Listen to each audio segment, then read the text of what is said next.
Today, let us consider some borrowing tips. We're going to look at 12 of them. I hope and believe that they're going to be helpful in your financial environment. Number one is necessity.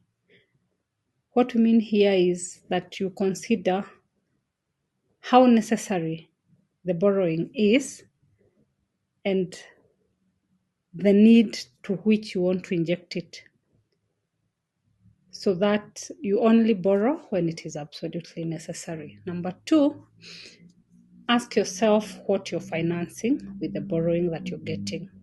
It is advisable to borrow to finance assets as opposed to financing liabilities. Number three, make sure you undertake proper due diligence, whether on the lenders or on the purpose or on the object of the finance being coming through borrowing, so that you're not caught up in any surprises. Number four, consult. Here we mean consult professionals on anything surrounding the borrowing, so that you are well advised and the expert will tell you where there are red flags or no-go zones. The professionals will be able to guide you and you will be properly directed. Number five, consider the credit institutions that you're dealing with, so that you make sure you only borrow from legally approved credit institutions. Think about the regulators within your jurisdiction. If you're in Kenya, for instance, Central Bank of Kenya, CMA, KRA, all those legal or government agencies that regulate institutions. Make sure you're familiar and that the institution you're dealing with is properly approved legally. Number six, consider not diverting funds.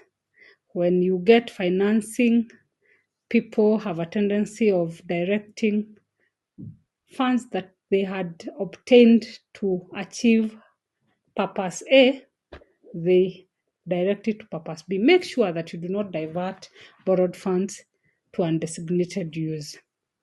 Number seven, consider your income very well before signing off that financing, so that you're sure that your income is capable of servicing the loan without a strain.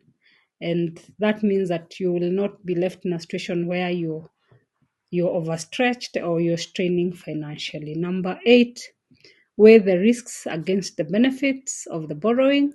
So where the benefits are far above the risks, then you can proceed with the borrowing.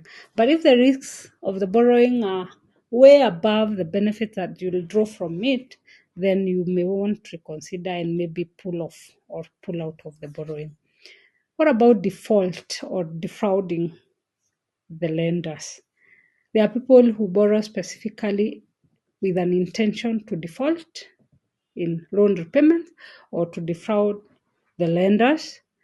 And one of the best practices that you can adopt in your financial discipline is to make sure that when you borrow, you have the clear intention not to default unless circumstances force you, and do not defraud the lenders.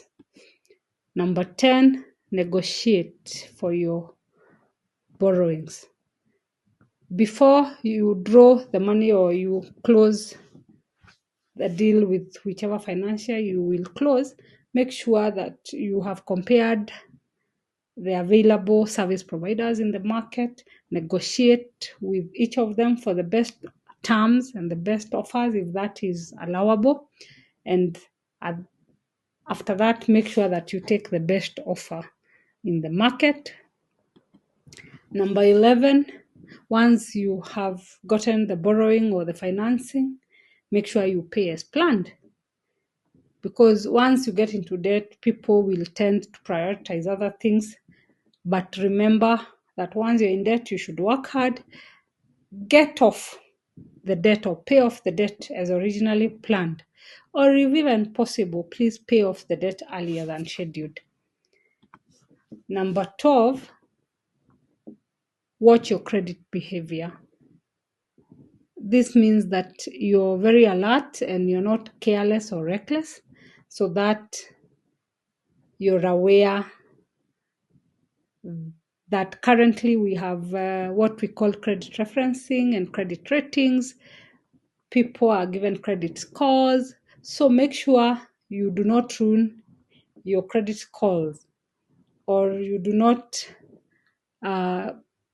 pull down or negate your credit rating by bad credit behavior, because you may prejudice your next borrowing or other borrowings in the future.